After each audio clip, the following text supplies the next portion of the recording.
Welcome to Doc Talk. I'm your host, Dr. Matt Bynum, and I'm sitting here with a good friend, Dr. Art Mowery. Art, welcome. Thanks, Matt. It's a pleasure to have you here. You know, you're here, you're a dentist.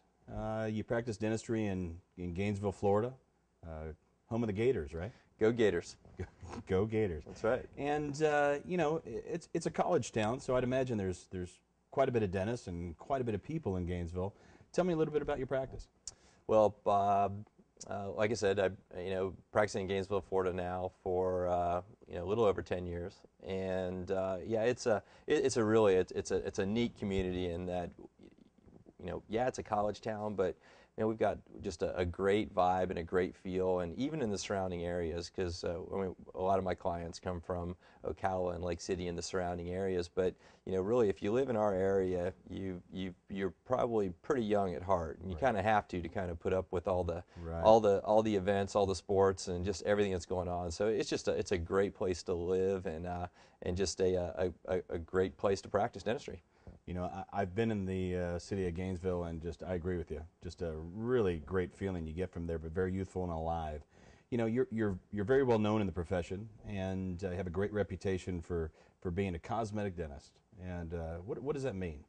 Well, it was funny. When we founded our practice, back in the day, cosmetic dentistry was probably not the most aesthetic or natural looking of dentistry. It used to be that when you went and you had something done on your teeth, it was kind of like, well, this is maybe the best that we can do. And I remember when I opened my practice, I was one of those guys. I was doing the best I could, but it just still didn't really look natural. So I went out and I started learning that, man, the technology had gotten so much better. Because like in all healthcare, I mean, technology is always changing. So what we did was, we went out and just learned, where's the best place we can go? How can we learn to do this stuff? And I don't know, I'm just one of those guys. I don't like to really do anything if I can't do it to the best that I can. And I love doing dentistry. So I went out and I learned how to do cosmetic dentistry. Kind of flew all over the country, and I think got pretty good at it. And so, we founded our practice as being, hey, we're going to be the top cosmetic dentist in all of North Florida. And what I ended up finding out was, it wasn't just cosmetic dentistry. It was just dentistry. It was just that nowadays with the technology, it doesn't matter what we have, done. We can make it look natural. We can make it look great. And for me, that's what cosmetic dentistry is, just making dentistry look natural. So it really doesn't matter what I'm doing. I just want it to look great. And I take a lot of pride in my work and in all that I do. Sure. You said something a second ago that not a lot of dentists say that I've met in my professional time, is that you love being a dentist. I love it. I mean, yeah. It's rare that you come across somebody that loves. Tell me what you love about dentistry. Is it making teeth white? What is it? Well, I grew up as one of those kids of, I knew I was going to be a doctor, and I didn't know what kind of doctor, and I looked at a lot of different fields in healthcare, and I worked with some physicians, and I thought I was going to go to medical school, and it was kind of interesting, and I went and worked with all these guys, and I just said, I don't think this is really for me. I wanted to be able to have a lifestyle where I could, spend time with my family, and really even more than that, not be, dictated to by external factors as to how I was going to treat my patients. And that's one of the great things about being a dentist is I get to do whatever I want, and I really can. I can do whatever I want. And it's just great to get to go and treat patients a little bit differently.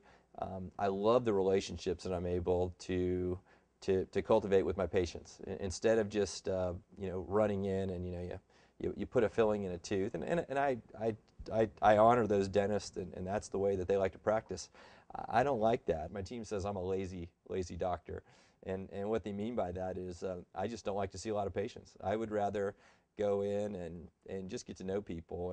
And so we're really blessed to have a practice that the patients that we see, really are our friends. And I love getting to go in. I'm honored that they allow me to work on them. And I don't take for granted you know, a patient comes in and they open their mouth, lean back, and let me do my thing. And like I said, I'm honored that they let me do that. And I love what I do. You know, it's strange to hear a dentist say that they feel honored to work with patients, and that really says a lot about who you are. So as we learn a bit more about you, the name of your practice is Exceptional Dentistry, is that correct? Yes, it is. Tell me a little bit about your practice that makes it just different than the norm.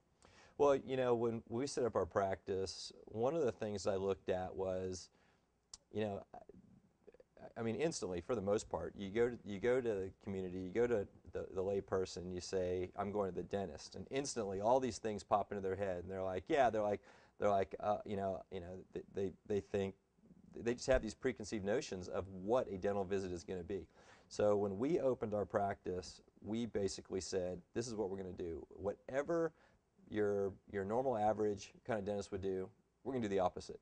And Wow. so by being able to do it, you know, completely differently, we're able to really, you know, surprise our patients in a great way, and that ends up allowing them to relax, you know, get to know us, and helps them trust us. And once they do, you know, a lot of those long-time fears and a lot of that anxiety kind of goes away. And like I said, we just have a great time doing what we do. Sure. What are some of those differences that you just mentioned? Well, you know, I think in healthcare, one of the things that has been lost is that, you know, we get to know our patients. You know, I don't see, Yes. I'm not one of these, I'm not one of these doctors that likes to see 100 people in the day. I could if I wanted to, but you know what? I'd be wore out at the end of the day, and I wouldn't enjoy what I'm doing, because you know what? I mean, really, I love doing the teeth and I love seeing those results, but really my favorite thing is just getting to know people and making friends, and so that's really one of the greatest things about my practice and practicing dentistry. So when somebody comes in, you know, one of the first things they notice is we don't bring somebody in and stick them in a dental chair and, you know, start asking them when's the last time they flossed, Right. and start yelling at them about brushing their teeth. We really just want to get to know them and let them get to know us, and and just find out if, you know, if we're the right place for them. And if we are, then they can basically be rest assured that they're going to get the best that I have, the best that my team has, and we're going to do everything we can to make sure they have a really personalized and comfortable experience. It makes sense. It seems real intuitive that everybody would conduct themselves in that manner, yet I don't But think it's that not. they do. It's not. I mean, think Right. about, for the most part, you know, when somebody goes to see a physician, you know, and unfortunately, you know, physicians, their hands are kind of tied, because Right. they don't get to really run their practices. They're not in control, and they end up, a lot of times, they're basically slaves to the insurance companies. And so what ends up happening is they have to put on their roller skates. We don't have to do that. We've chosen not to do that. Sure. And again, you know, the beauty of our profession is that we get to choose whatever we want to do. You know, we can, if we want to see 100 patients, we can see 100 patients. You know, my practice, if I want to see 5 or 6, that's all I do. And so we really make sure we never lose sight of that. Providing individualized care, like you mentioned earlier, it's a very unique approach to healthcare, but to dentistry in general. Personalized care. Personalized care. Well, we'll look at, you know, kind of, I guess, you know, like you were asking earlier, most people go in to see a physician, and you know, the physician runs in, boom, here you go. They may not even know their name, and again, I understand why that has happened, and it's really unfortunate. We don't have to do that, and if I had to, I wouldn't. I would go do something else. I would probably become like a professional fisherman or something like that, or you know, I can't surf well enough to be a pro surfer or anything, so that wouldn't work out either. So, but I would find something else. If I did not like or enjoy what